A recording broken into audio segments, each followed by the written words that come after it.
Hi everyone, thanks so much for joining us for How She Does It. On this show, we talk about all things women, money, and power. I'm Karen Feinerman.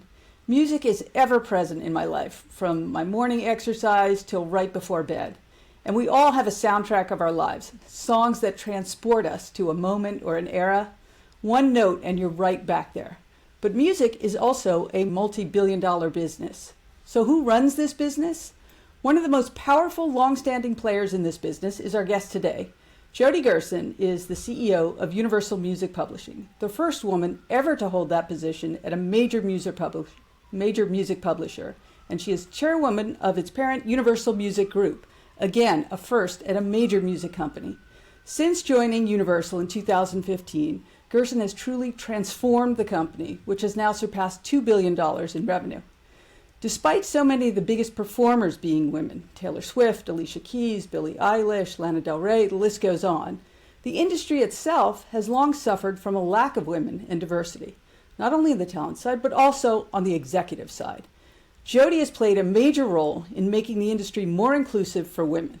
She is also the co-founder with Alicia Keys of the global nonprofit She Is the Music, which uses, among other things, songwriting camps and mentorship programs and more to increase opportunity for women in the industry. I could go on and on about her, but let's just meet her instead.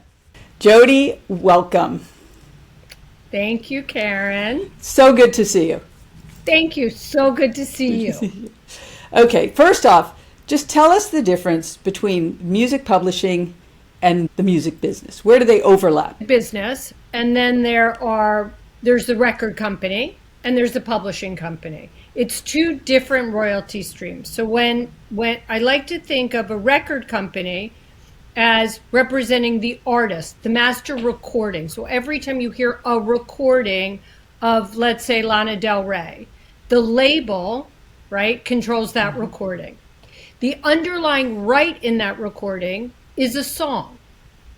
And in the case of Lana Del Rey, Lana is the songwriter. Sometimes she has a collaborator, Jack Antonoff, who is also a songwriter with Lana.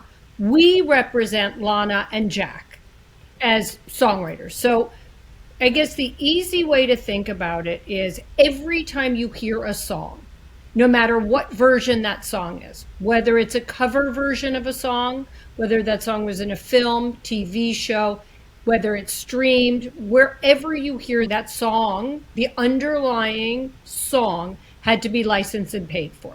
So if you're watching a television commercial and there's a Bee Gees song in that commercial, but Bee Gees aren't singing that song, we still, as the music publisher, represent the rights to that song, and that song has to be licensed and paid for. So that happens all around the world. And that really is what music publishing is. Just think about it. When I explain it to relatives and friends who don't know what I do, I just say every time you're in an elevator, you're in a dentist's office, you're in a doctor's office, you stream a song, you turn on the radio, you watch television and there's a song, a commercial, that's music publishing. Every song has to be licensed and paid for, and royalties are collected all over the world.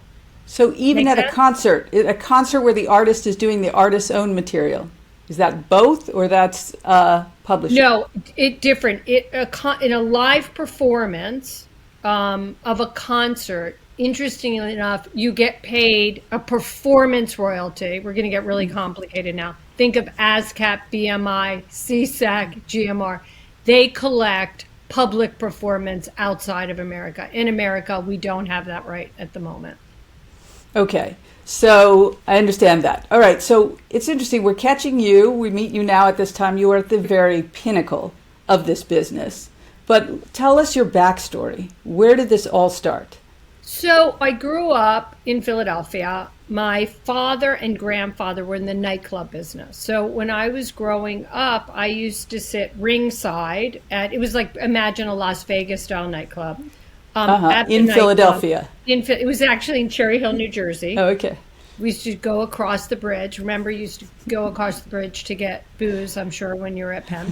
Because at that time, I think the drinking age was 18 in New Jersey, not in Pennsylvania. But so I grew up going and sitting with my family to see my father and my grandfather really every Sunday at the matinee shows. And I saw the greatest entertainers of that time, from Frank Sinatra to Diana Ross and the Supremes to the Temptations to Ray Charles to people like Richard Pryor, and every artist who played there for 7 days, including 2 shows on Sunday. So my mom would take us to sit and have dinner with my father and my grandfather every Sunday. So for me, I grew up watching great entertainers. I also have to say I was somewhat precocious and would watch the entertainer backstage as they were getting ready to go on stage. So not only did I sit in the audience and watch them perform, but I watched what happens behind the scenes. Some people threw up. Some people got nervous before. Some people practiced their vocal cords. And so I think what that did for me was I started to really understand from a young age how artists feel, how artists think, the anxiety of an artist. And I really feel like that prepared me for this job. Now, when I graduated from college, did I set out to be a music publisher? I did not. I didn't know that music publishing was a career. I had been very ambitious growing up, and I've spoken many times about the resilience I had as a child. So when I was growing up, because my father and my grandfather were in the nightclub business, it was a business where there was a lot of cash. It was pre-credit cards. So what my upbringing felt we felt rich, but because you had a lot of money to see, literally. Things. I went to private school. I went to summer camp. I had everything I could ever want. But in 1979, they legalized gambling in Atlantic City, and the nightclub closed. So my dad, who clearly didn't prepare for the future, when I went away to college, my second year at Northwestern, the tuition check bounced, which was in some ways shocking. But I have to tell you, Karen, my whole life, I was the grown up in the family. My father was bigger than life personality, bigger than life. He was the center of entertainment in Philadelphia. And my mom was a stay-at-home mom. She was always there for us. She got an allowance from my father. And so there was something about growing up that from a young age, I always had a sense that somebody had to be the grown up, and it was going to be me. I didn't know what would happen, but I just had a premonition about it, and probably it was messages that I got and whatever. And so when that happened at Northwestern, I got a job. I got a job first at a candy store in town, and then, I mean, I'm sure my grandparents helped with tuition, but for spending money, I got a job. And then I got a job in a clothing store in Chicago. And when I look back on it, it was kind of the thing that changed me. And would I have been as ambitious if that hadn't happened? I'm not sure I would have. But I look back on it and I think that it taught me tremendous resilience. And I think that carried me through in my career. As for the music part, it was the thing that I knew. And when I was growing up, I had internships at radio stations and television stations. And when I was at Northwestern, I was on the concert committee. And so when I graduated from college, I graduated with a degree in communications at Northwestern, I knew I could sell anything. I knew just put me in the room, I could sell it. But what did that mean? Wait, just 1 second. Where did that confidence come from that you could sell anything? I know you're a hard worker, but selling is a different kind of thing. I've always credited my father and my grandfather for the confidence that I had. I still feel my grandfather pushing me on my back, pushing me forward to talk to people, pushing me, and I had a dad who could walk into a restaurant and always knew what to order and was kind of a big shot. But when I look back on it, I feel like it was my mother who gave me that confidence. Really? Yeah, she gave me grounding. She gave me real ground. My mother saw something special in me. And really, I'm the first person in my family to graduate from college. When my mother sent me, I went to an all-girls school, which I think also gave me tremendous confidence. I went to the Baldwin School for Girls in Bryn Mawr. Which is so funny if you know that school. It's, I know. But by the way, it was different then. Okay, well. It was not as it was academically rigorous, but not like it is today. Not like it is today. But my mother saw something special in me, and she had me apply to Baldwin behind my father's back, and my whole family, what are you doing why is she going to Catholic school? It wasn't Catholic school. There were just a few Jews at the time. And I think going to a girls' school also contributed to my confidence. I don't know who I would have been if I was in public high school. I could have been the girl in the parking lot making out with the guys, and maybe I could have been, I don't know, but I do think it contributed to my confidence. I do. Okay. So you decide you're going to go into the music business. How do you where do you even start? So I moved to New York.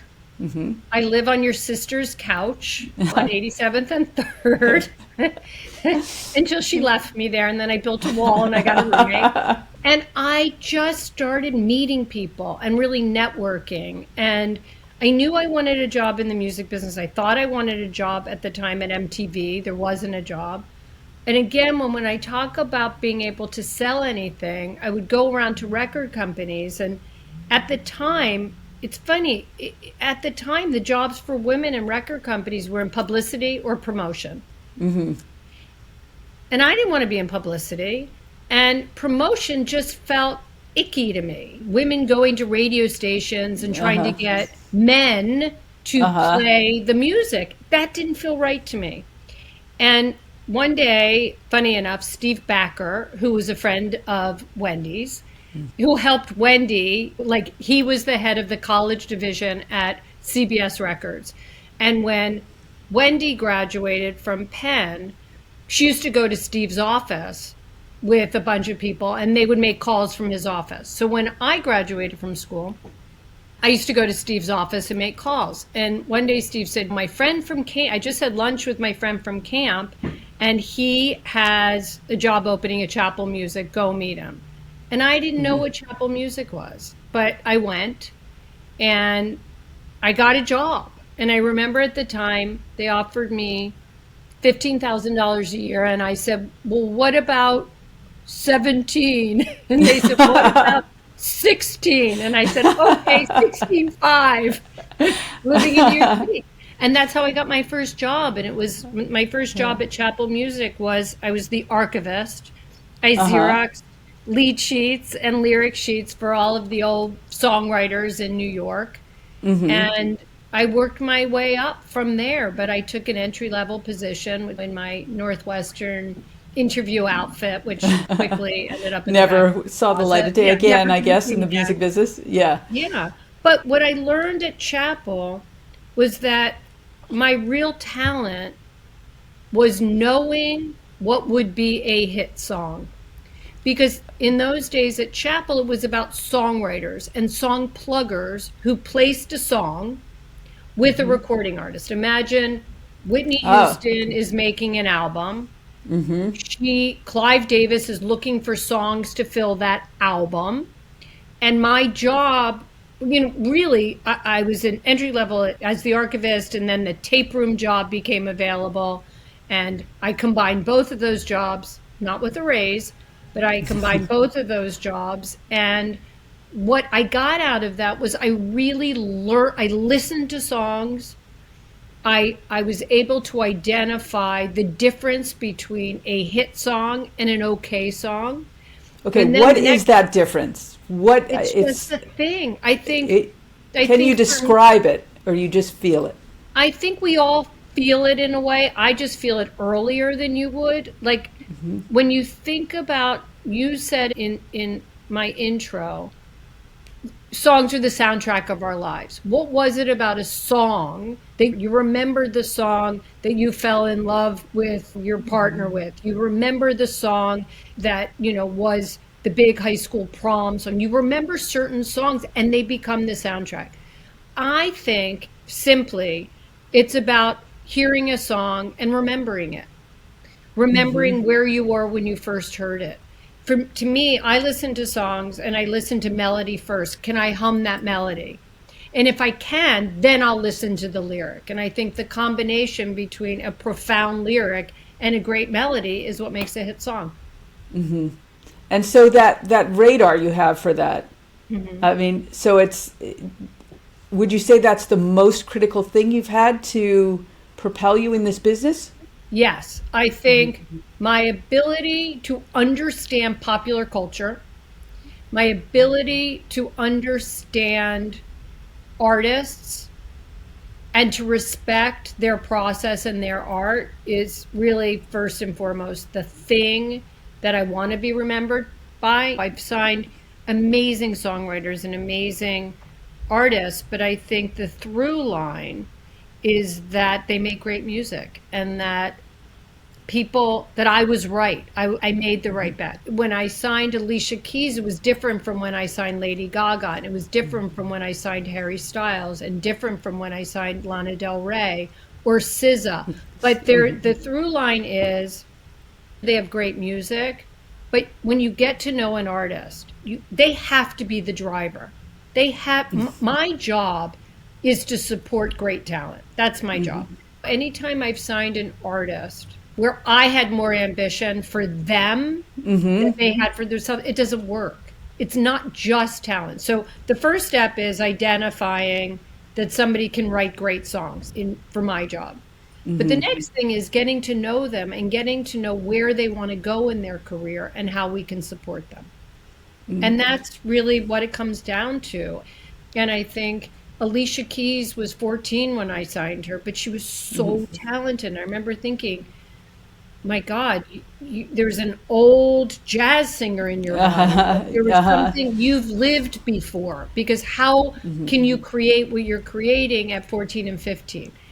And we brought her out to LA for a writing trip for the first time. Lady Gaga told me she was going to be the biggest artist in the world. And it wasn't going to be about money. It was going to be about fame and art. So everybody's a little different, but the through line is that they're great songwriters and that they want to work really hard because they're ambitious. And I'm good at identifying that and knowing what to do with it. Okay, so a lot of the names you said, not only are they great songwriters and great musicians, but they're extraordinary performers, which is a different thing also. Yes, absolutely. Can you make a great songwriter, singer, musician into a great performer or no? I think there's a difference between people whose careers are as songwriters and producers behind the scenes and people who are great entertainers. There's a difference. And I think it has to be innate. I think there are people. I signed an artist named Rosalia from Spain. And when I met her, I just knew. And she's probably one of the greatest entertainers today. Her performance is amazing. But she studies dance and she studies playing the piano and she studies voice and she works so hard and has tremendous discipline. So I think I think they can get better, but I think you have to be, why does Justin Bieber need to be famous? It's always fascinating to me.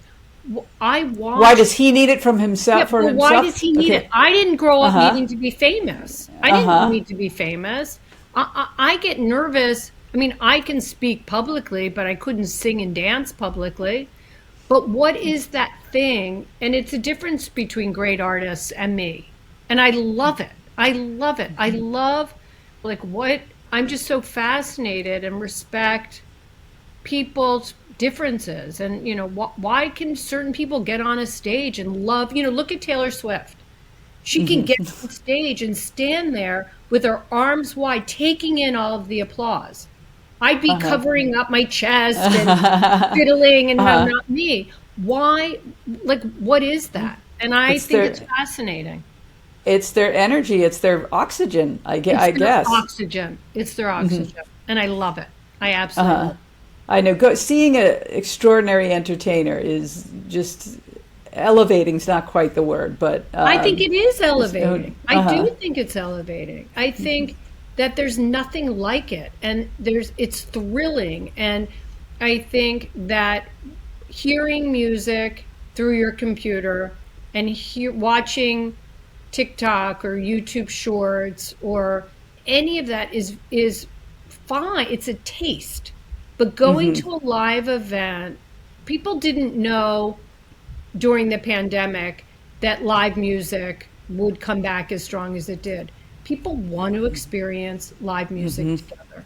It's phenomenal, and it's a great feeling, and it's a great communal feeling that I think unifies us rather than dividing us around the world. And we're so divided that I like to believe that music is the unifier. I think so. You do feel sort of a kinship with everyone around you in that section, whatever you're in. Yes. Great. Okay. Yeah. All right. Let's talk about your career trajectory for a little bit. So you started out sort of doing whatever you could and were sort of making your way to the part of the music business that you wanted. And I know you had a very good career, but ultimately you hit a roadblock. So tell us about that part of your career. And what did you do? So I think I tell the story differently years later than I did then. That's interesting.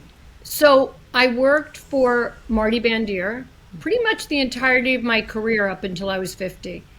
And first at EMI and then at Sony. And I learned everything that I know about being a music publisher from Marty. And he gave me a tremendous amount. But I got divorced right before my 50th birthday, and my contract was up. And Michael Linton was running Sony at the time, and Michael asked me to speak at an investor conference. And when I think about it, it was probably that Amy Pascal was the head of the studio, and it was the head of the studio, head of television, head of international, head of the record company, head of publishing company. And I think they probably needed another woman. So I agreed to speak, and Michael gave me media training, and I spoke at the conference, and it changed everything for me. It was life-changing for me. It gave me in terms of how you felt about things, or people knowing you. It gave me confidence. I could do it. I could deliver to an investment community. It was like around the time of Dan Loeb was creating whatever was creating noise, and Bill and Ackman, I did it, and I delivered. It's so funny to me that you were shocked by that, because I know I was never put in that position to do it. I was not in that position, and I also, Karen, I gave a commencement speech at Baldwin, and I talked about thinking my whole life that it was about loyalty and being a good girl was going to get me that big job and that promotion.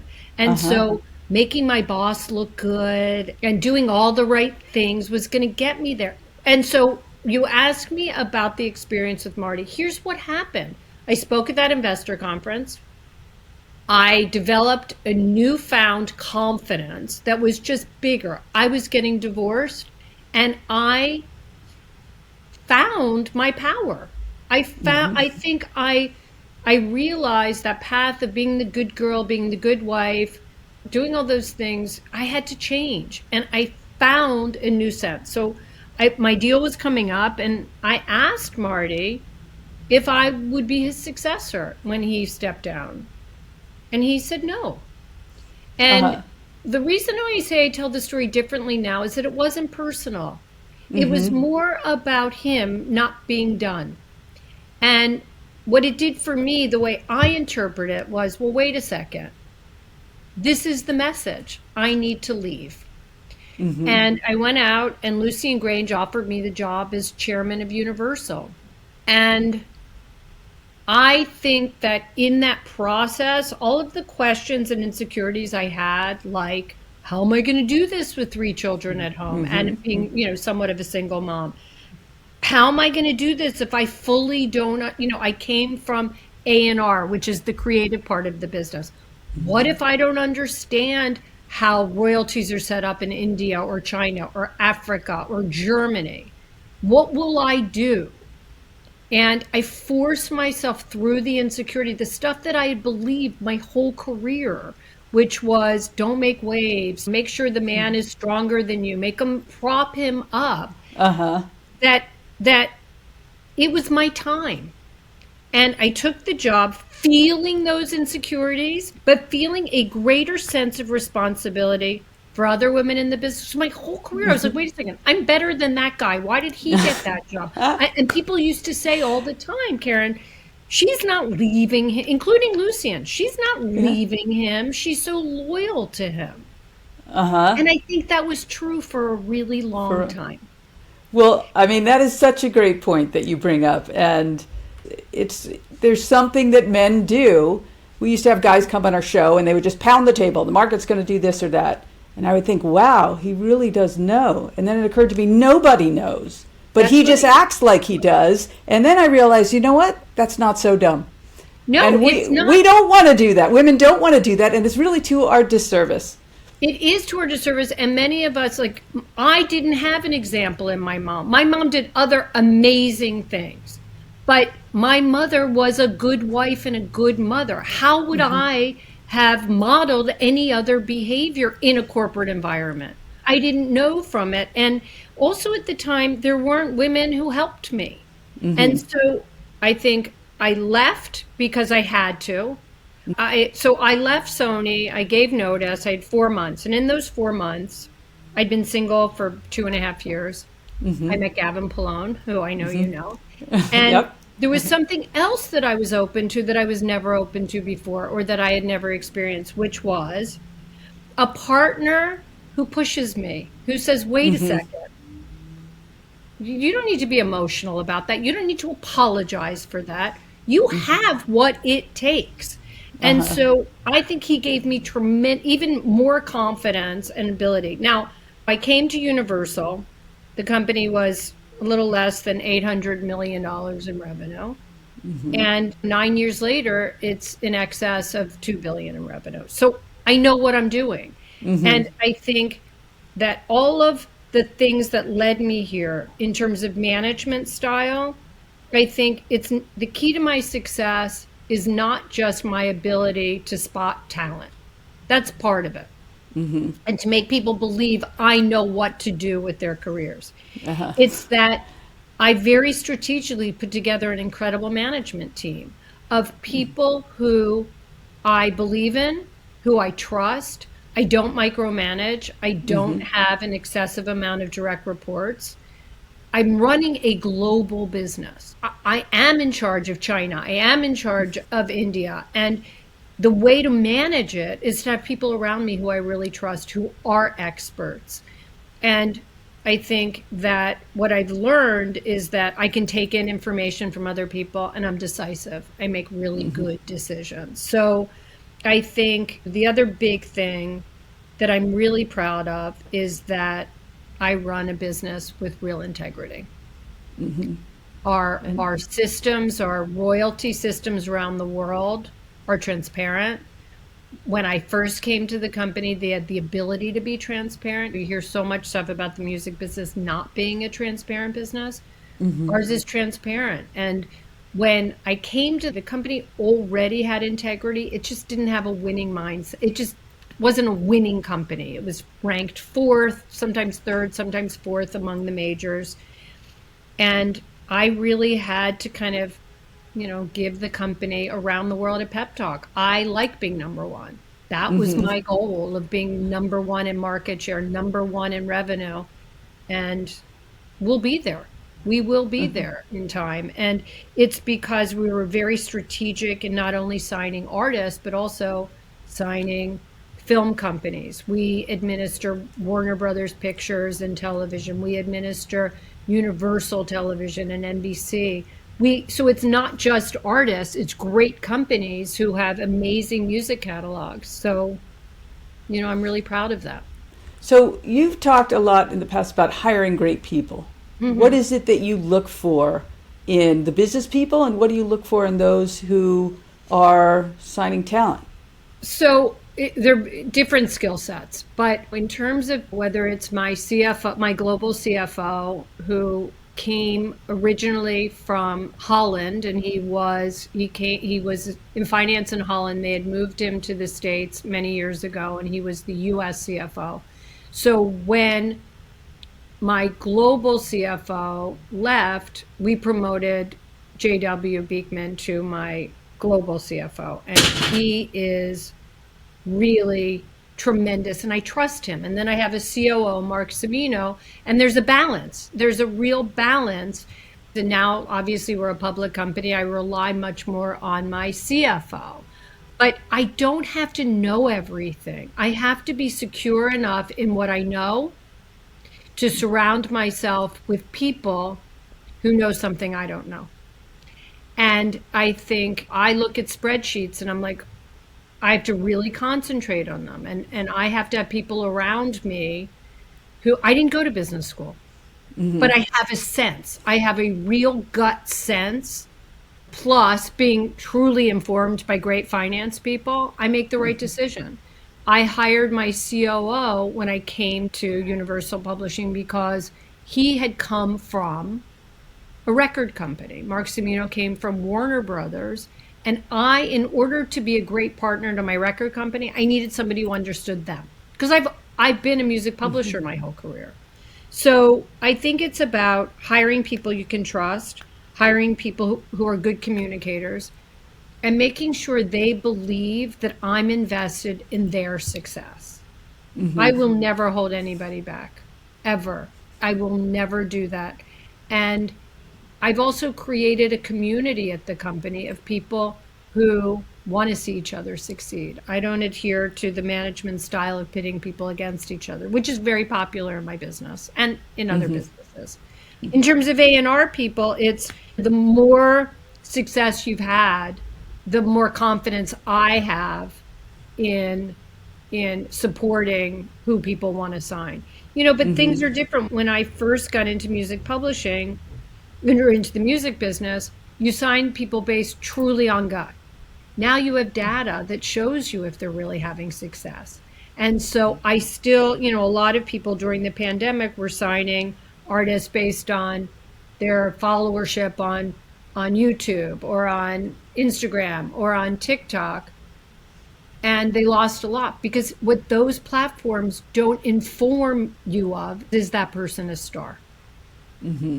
Is that person a star, or are they an influencer? And there's a difference. And so you also, I know, have really been a champion for women. Yes. And I'm sure you do that without realizing, we're compromising. I don't look, I run a meritocracy at the company, and the best person gets the job. That being said, during the Me Too movement and Time's Up, and I went to all these Time's Up meetings, and I was like, I think it's very important that men change, but that also women change. And I felt at that time that neither one of those movements spoke as much to the music business. Women who want to be in music want to be in the music business. And for many years tolerated a lot of bad behavior because they wanted to be in the music business. Did they get a seat at the table? I can't tell you that I feel we've come as far as we need to come. But Alicia Keys and I were having a conversation around that time. And we decided to create She Is the Music with a very simple mission. It's about increasing the number of working women in music. It's not about putting down men. It's not about reducing the amount of men in the workforce or reducing the amount of men in songwriting. It's about lifting women. And I believe that women will not have the kind of success we want to have in business unless we support each other. I used to complain that men didn't invite me to their dinner parties. It was men having dinner parties and their wives coming. Well, I'm not a wife. And I think it's very different being a woman who brings her partner with her to these. It's just different. So My solution, and we'll see if I'm right, is creating sisterhood and communities of women who support each other and who push each other into position. And when they're feeling like, oh my God, can I do that job? We come together and we say, you absolutely can do that job. And here's how you're going to do it, because we're going to help you. Well, also there's the be the change you want to see in the world. You are that change. There was no Jody Gerson when you first joined the business. That's so right. That's and I mean, Karen, my kids say to me, oh, I would never wait until I was 50 to have that chance. I didn't make real money until my mid-50s. I just didn't. The circumstances were different for me, but I also am accountable for that. And so for me, I can run a business, but now I have to really pay attention to my own finances, which are very different than they were pre-50. So a lot of change. A lot of change. A lot of change for the good. And I tell those stories because I think it's important for other women to hear authentic stories about each other, because I think our stories are all very similar. I don't know about the next generation, but my generation, our stories are very similar. They are very similar. There's always a circuitous path somewhat, but perseverance and moving backwards before moving up. But it's always great to see someone who did it. So it's not, I mean, we always talk about the glass ceiling. You really did break the glass ceiling in an industry that had a very, very thick glass ceiling.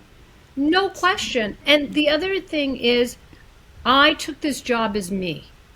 I didn't take this job as any of the men who I worked for before. I took it as me. And I care that every woman and man who works at the company has the same benefit of me in terms of being able to go watch a dance recital or a sports event.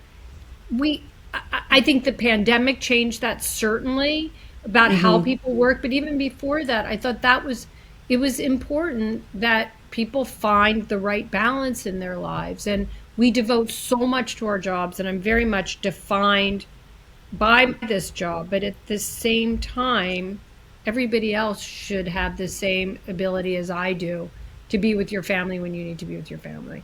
And I think I came into this role conscious of that, and not hiding that I have 3 kids, and not hiding that I'm in a bad mood when one of my kids is hurting, or in trouble, or did something stupid, exactly. Just speaking of my own kids, yes. All of us, and carrying that with us. So, and I think it's important that when women run companies, I think we change the way companies operate. I really do. No really question. do, and it's a different management style. And I just think there need to be more of us. Oh my God, for sure. Okay, here we go. Lightning round. It's just would you rather, couple of questions, but mostly would you rather this or that. Okay, would you rather travel back in time or into the future? Into the future.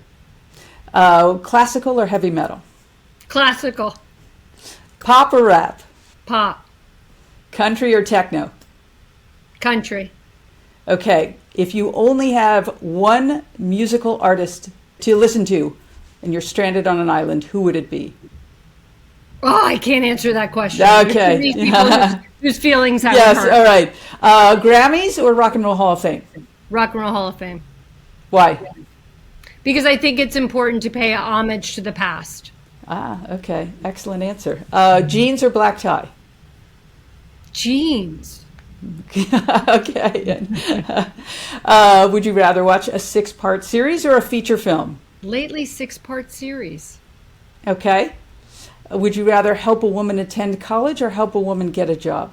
Oh, that's such a good question. I think attend college. Really? I do. Okay. I think education is the key to our future, and that not enough people are able to have a good education. Okay. Good answer. Okay. Would you rather laugh uncontrollably or be moved? I'm often moved, but I would rather laugh uncontrollably. Me too. Fiction or nonfiction? Fiction. Okay. What are you reading right now? I'm not. I have Noah Tishby's book on Israel that sits next to me, and I really am trying very hard to open it and read it so that I can understand. Okay. What is something you've changed your mind about in the last year? Oh, I've changed my mind about so much.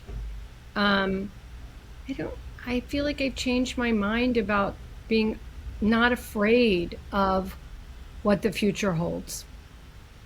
Oh, that is a great answer.